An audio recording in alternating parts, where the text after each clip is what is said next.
It's time for the Bird Brains. News and notes about the Baltimore Orioles and their minor league affiliates. With our own Bird Brain hosts, Dave Biesecker and Jeff Baker. Boy. Put me Buckle in, up, Coach. sit back, and enjoy. You never know what's coming with the Bird Brains. No, well, actually, we do have a pretty good idea what's going to happen. Yeah, I mean, At least we know pretty much what's going to happen with the Orioles right now, the way they're playing. well, at least on the field. On the field. You know, I'll be interested to see, for a team that had such high expectations. And I don't think you can underplay this, because just for me, a human emotion is generated and inspired out of your expectation.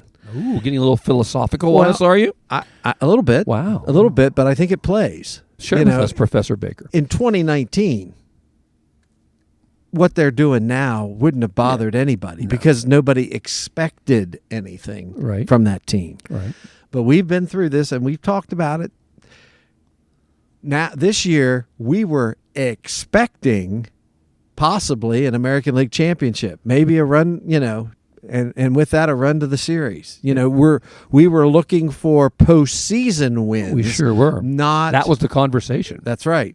And this team, and the reason we had done that was 2 years ago, they had a 101 win season, and they did not, I don't think they lost a series after like the May. Which started that whole big run that they talked about most of the season last year, where they didn't lose a series. Well, they didn't lose a series. Now they can't win a series.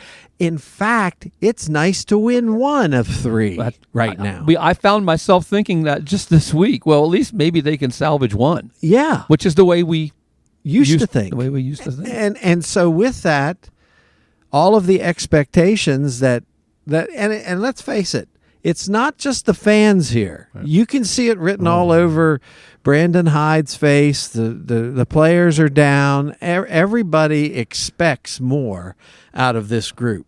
We're looking for silver linings. Right. And what that tells you is there's clouds. if you're looking for a silver lining. Yeah, you can't have a silver lining without a cloud. That's right. Right now it is mostly cloudy. It's a cloud. And they need a momentum. They need some kind of momentum changer, which of course it has to come with better play. Right. It does. It has to come with better situational hitting. It needs to come with more consistent pitching.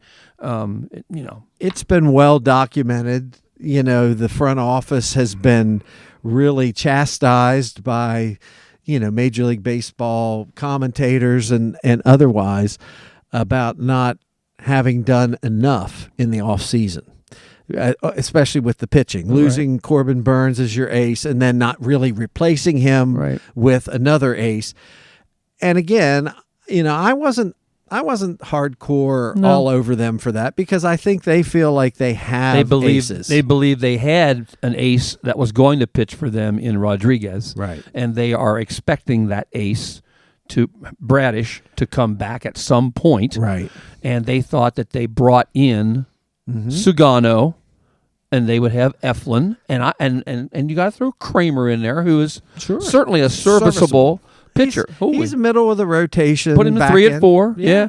So I mean, if everybody's healthy and doing well, I don't think we would be in the same situation that we're in right now. But you can't lay it all on the pitching. No. Either. No. And that's where I was going with this is we're struggling to get to bunch up hits. Occasionally we'll get, a double-digit hit game, but we haven't had many of those recently. And when we do, we have to win those games. Well, and we're not hitting with runners in scoring position. Right. Our batting average with people in runners in scoring position is under 200. I have that here, but suffice to say, we've just not hit when we needed to hit. The league batting average. Now, this is the league. Normally hits about 250 with runners in scoring position. 8 teams, 8 are above 270 with runners in scoring position, and only 1 is below 200. And that's us. And that is ours. And our team batting average is what, 227? The team batting average, and I got this I got this before the Twins series. Pulled some stats, but yeah, it was 227. The batting average for May, though, if you want to see a silver lining, was 241. Okay. Now, but for the year, it was 227. Well, that accounts for certain guys who are heating up a little bit. I mean, you could say that Mountcastle's heating up a little bit. You Sure. could say that Holiday's starting to be a little more proficient at the plate. I think O'Hearn still has a batting average around 300. Am I correct on that? Right. Henderson is 265. Right. Well, the what I was sitting here looking at was the batting average with runners in scoring position for the year. It's 189. 189, and that just lets you. And that was through 39 games. Now, once they got into May, they're 3 points lower than that, even with the tick up in batting average, which meant there were more opportunities to drive in runs. Right. And that's the other thing. They're not just from the start this year. They've had trouble getting on base, period, whether it's by hit or by walk. They don't get too many. They don't draw too many walks. No. And it's hard to steal first base. Yeah. And I think as the season goes, you mentioned how they look frustrated, they look down, they look like there's a cloud over them. Mm-hmm. That usually leads to less patience at the plate as well. Right. Which is going to result in fewer walks. They start pressing, start swinging at pitches they shouldn't be swinging at. And there's just a lot to this. As for the week, though, our starting pitching isn't bad. It wasn't terrible. There were some bright spots. Let's put it that way. Okay. Kind of broke it. I mean, Dean Kramer had a couple of decent starts, right? He had one good start. Okay. I broke it down as pitching bad and pitching good. Okay, categories. So, pitching good. If you look at Thursday night, last Thursday, Kramer had 7 innings. Mm-hmm. He gave up 2 runs on 3 hits. That's the kind of start you love to see out of Dean Kramer. I mean, that's exceptional for him. I mean, for a guy in your rotation, we talk about being number 3, number 4. You'll take that all day, and twice on Sunday, as they like to say. Friday, Sugano had a good day. Mm-hmm. He's actually been the star of the rotation. He went 7 innings. So there's 2 guys 2 days in a row went 7 innings. He only gave up 1 run, and he didn't walk anybody. And the O's win. He struck out 5, which for him is really good because he's not really a strikeout pitcher per se. Right. At least that wasn't how he was billed coming in. Yeah. So the O's win that game, 4-1. Sunday, Eflin comes back for the first time and doesn't do bad at all. He went 5 innings, gave up 2 runs, and guess what? The O's win again, 5-3. So those are the 2 wins, when Sugano's game and Eflin's game. So let's look a little bit at Eflin's what he did, because like you said, he only gave up 2 runs. He struck out 5. He only walked 2. Yeah, and they ran him up to an 83 pitch count. Yeah, so that's really good. It's really good, especially for his first game back. Yeah, after injury. So good. It's good to see him back in the rotation. Mm-hmm. Now there were some not so good experiences. Really? Last week, yes, there was. Yeah, I'd never guess. This is an Orioles podcast, and this is 2025. On Saturday, Gibson went just 4 innings, gave up 5 runs on 7 hits. Mm. And he walked 3. Yeah. In 4 innings. Yeah, that's the one you got to remember. That's the one. And, yesterday... Gave up another home run. Yeah. Yesterday, in the first game of the doubleheader, Kramer went 4 2/3. He gave up 4 runs on 7 hits. So you can't call that a good day. No. For Dean. And the other thing too, they got the extra day of rest. Yeah, they did. And so you're hoping and thinking, especially on the pitching side, that with more rest, the pen will be fresh. Right. Yeah. Right. And the bullpen, which is not terrible, in that same game that Well, no, I should say in the second game. Right. McDermott pitched only 3 innings, so they gave McDermott a start. Let's pause there. Okay. Let's pause right there. What do you think's up with that? I mean, they didn't move Povich down, I don't believe. I didn't see it on the waiver wire last night, or on the transaction list. But to me, that's almost a sign of desperation. Yeah. And do you feel like Cade Povich has been so bad in his starts that they would bump him out at this point? No. Well, and I don't expect to get a whole lot more out of McDermott than what you're getting out of Povich at this point, unless you're looking for the miracle kid that's going to come in and just blow people away. And, okay, so it was his second major league start. Yeah. His documented issues are throwing strikes, right? Which is not the kind of problems this particular team needs, because most major league teams will take advantage of walks. Most. Except for the one that we root for. The one we root for, they swing at more ball fours, I think, than anybody. If Kyle Gibson walks you, the next guy hits a home run. Well, it's like a blessing. Oh, he walked the guy in front of me. Yes! It's a home run. Oh, yeah, that's bad.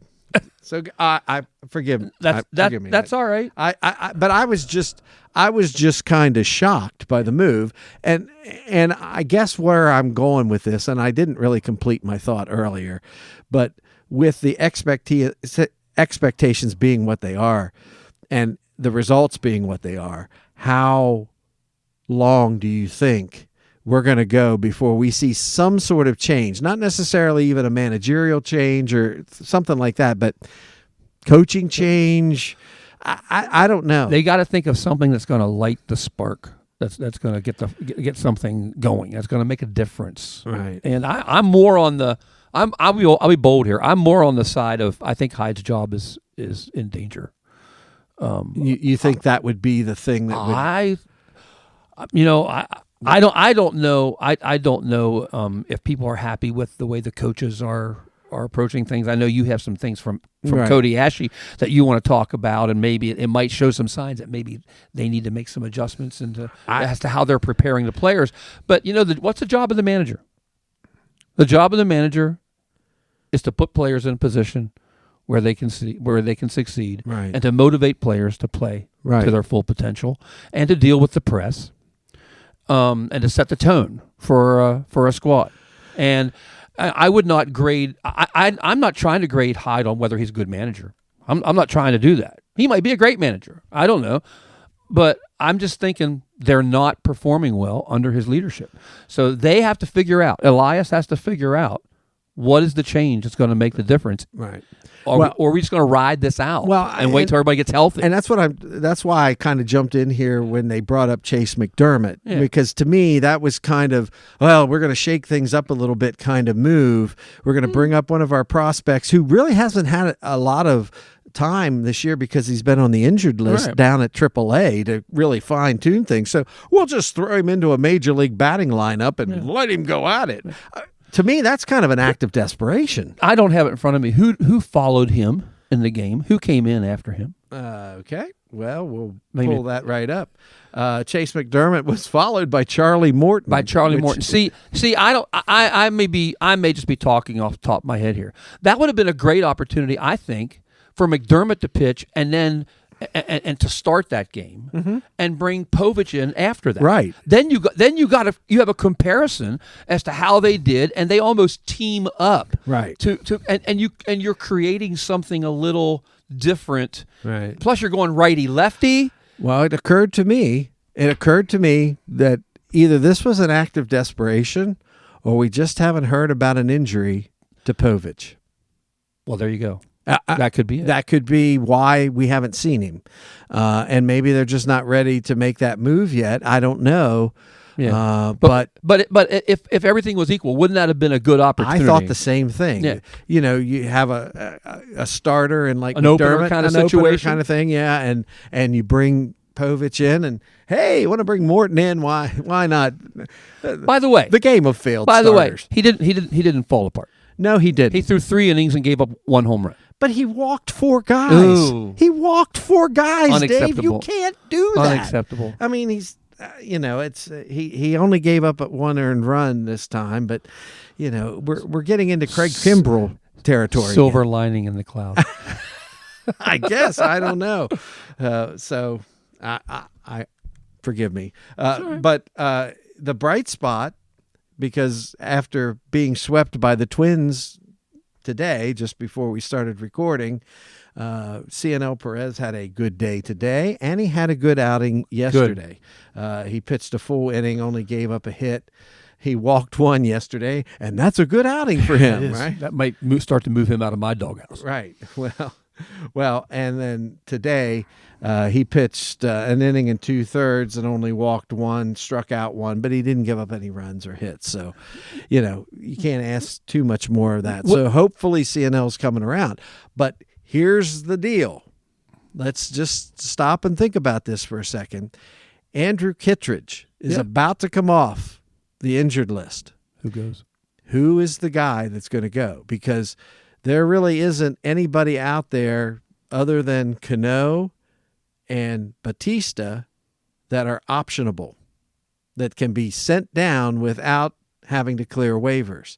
So whoever you cut is going to have to clear waivers. They already cut Matt Bowman, and he cleared waivers and reported back to Norfolk. So he's still in the system, but I highly doubt that you're going to do that with a left-handed reliever, especially someone's going to take a flyer on a guy like CNL Perez. And to me, he's the most obvious guy in that bullpen to go of anybody right now, based upon his most recent. Yeah, Aiken stays, Baker stays, right? Bautista, Cano stay, Dominguez.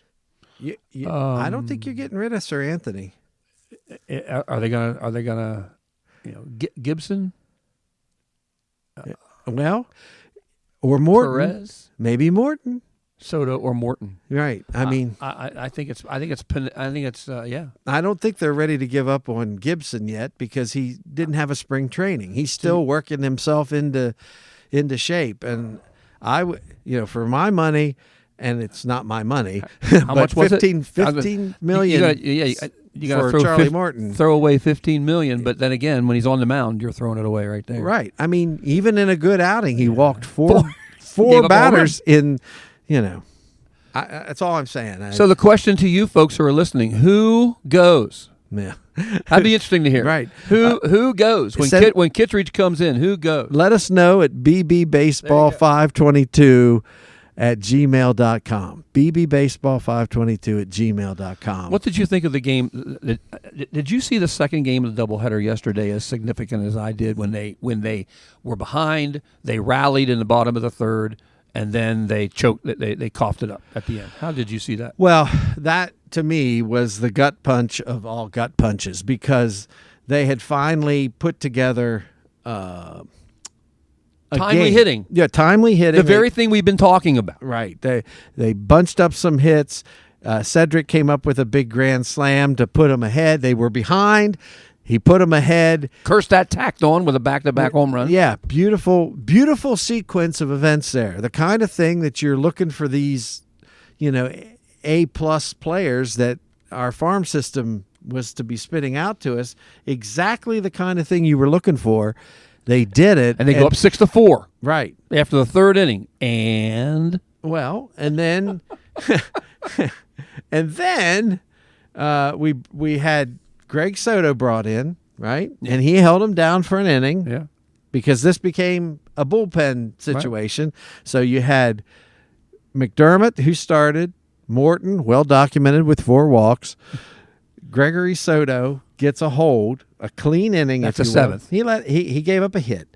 But then, and this is why this is such a gut punch, I think, to the organization, is because when you have Cano and Batista coming in the 8th and 9th inning with a lead, you expect to win. And again, we get back to this expectation thing. You expect to win. And when you can't win with your best, that starts to get in people's heads. People start pressing.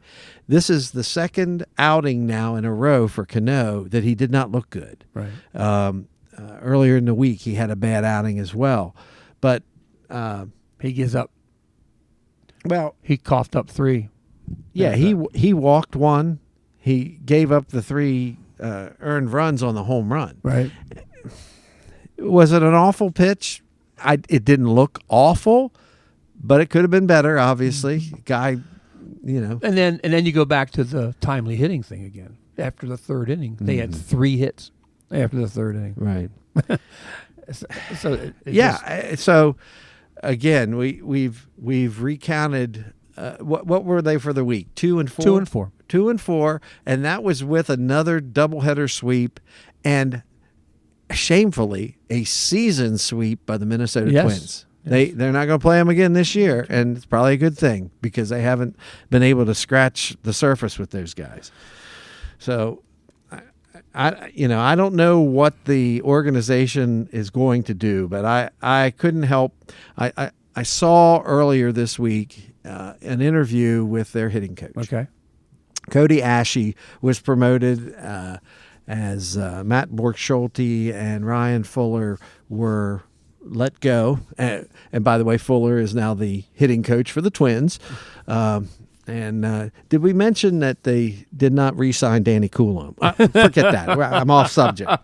All these off-season moves, I don't know. But basically, they were interviewing him about the hitting struggles, and he basically said, "It's my job to show up for these guys every day, and make sure they're prepared to go play the game, and make sure their minds are right, they're physically right, and that they're ready." Right, and unfortunately, he just went on to say that you can't fix everything in a day, and the beauty of baseball is that it's a long season and yada, yada, yada, and yada, yada, yada. Saying all the right things at that point. He's trying to stay positive, and then the interview ventured into the inability to hit left-handers, and of course that falls on a couple guys. I mean, Tyler O'Neill was brought in because his metrics are very good against left-handed hitting or pitching, and Ryan Mountcastle needs to be one of those guys. Ramon Laureano, again, one of those guys. Well, Mountcastle, we've documented, he's starting to show signs of really turning it around. He had a pretty good week. He's hitting the ball, and you might mention this a little later. Right. He's got a very hard hit percentage rate.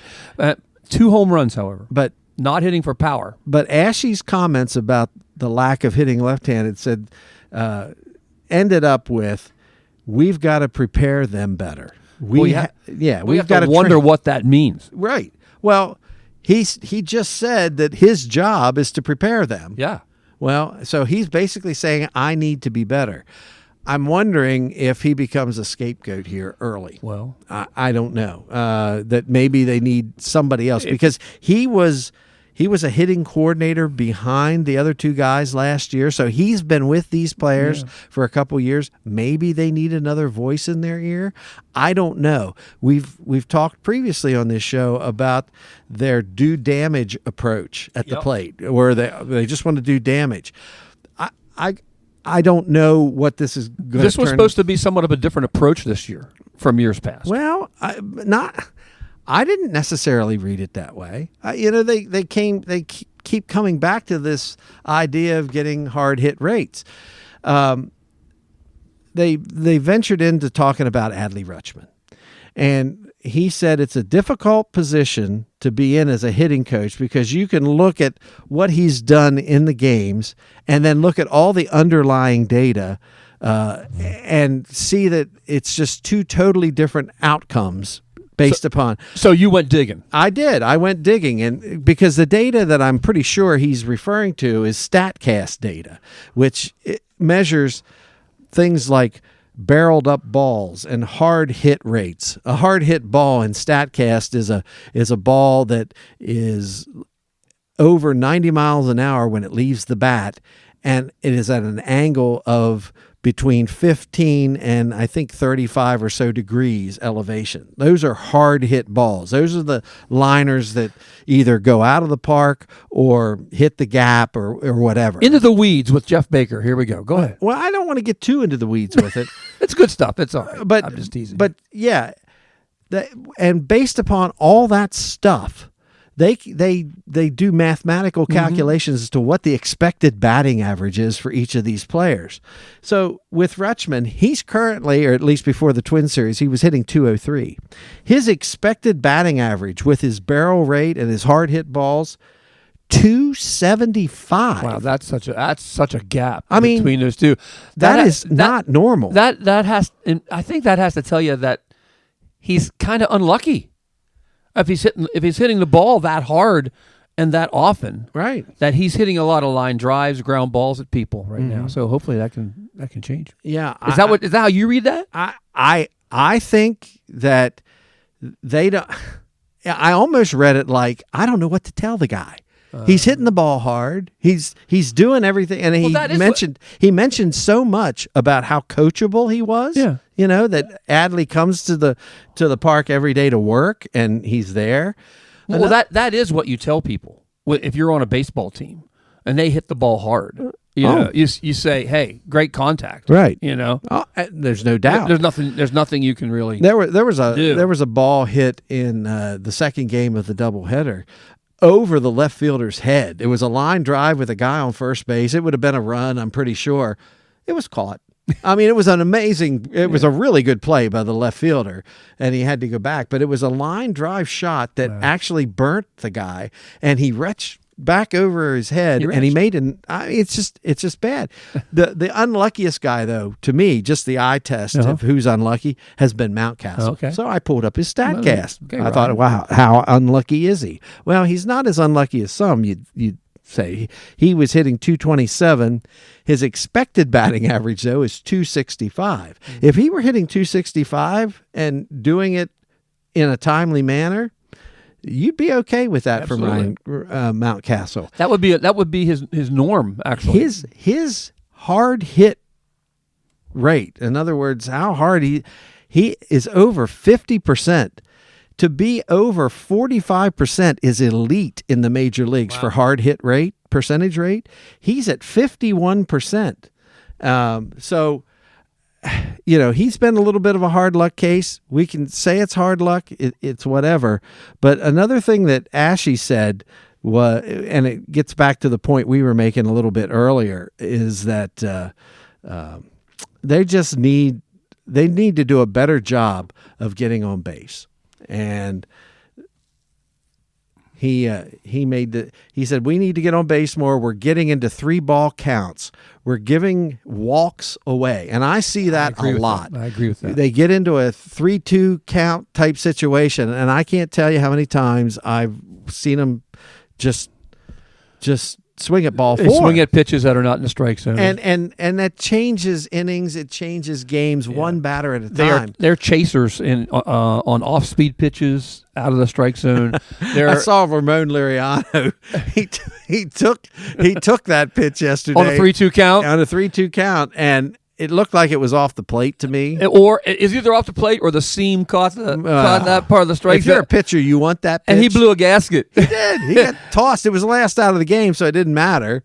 Oh. So I didn't get to see that game. No, it wasn't the last out of the game. It was the last out of the 8th inning, so there was only one more inning. He got tossed out, and if I was Loriano, if I got tossed out like that, I would take advantage of it. I would have gone more ballistic than he did. Why? Because the team needs to get fired up. The fans need to get fired up, and you and I are old enough to remember when Earl Weaver got thrown out of a game. He got every bit of emotion out of that as he possibly could. He turned the hat around. Nose to nose. Those days are over, Dave. They just don't. I know those days are over. Why? But if I was Hyde, I'd have come out. I'd have gotten booted too. If I was Hyde, I'd have, just for the show of it, to the team, the fans.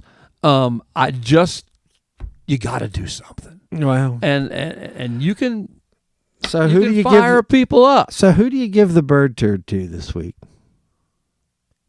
Is it a collective turd again? I mean, I don't know. I'll tell you what. I'm going to give one away based upon my wife's recommendations. Okay. Is this Cano? Oh, man! For the 3 runs? It's Cano. I knew it was Cano. That's what I was going to say. Yeah, she said you just can't do that. And no. He's got to be better, and he's had 2 bad outings this week, so I guess I think he deserves it. Yeah. He's got to hold that. Yeah. He's got to hold that. That's his game. job. That's it. He He and Bautista have to be the team. Yeah. Yeah. We didn't talk about a bird of prey, did we? No. I think Sagano's right there. I like Sagano. I think Sagano could be the bird of prey. Right. Another guy that's really starting to show out, both defensively and offensively, is our boy Jackson Holiday. Yeah, he's my breakout guy, you know. Yeah, I told you, he's my breakout guy. Your breakout guy's looking a whole lot better than my Kate Povich breakout guy. I guarantee you. Well, there we go again. It was a fun show, considering the week that we had and where we're at right now. They provide a lot of negative material. I'm going to be bold and predict we're going to have a winning week this week. Wow. I'm predicting a winning week this week. Okay. I'll hold you to it. You better hold me to it. I'll give you a bird turn otherwise. How about I'll buy you dinner if they don't have a winning week this week. Wow. And if anybody I get knows to pick where it is, though. For the Bird Brains, I'm Jeff Baker. And I'm Dave Biesecker. Go O's!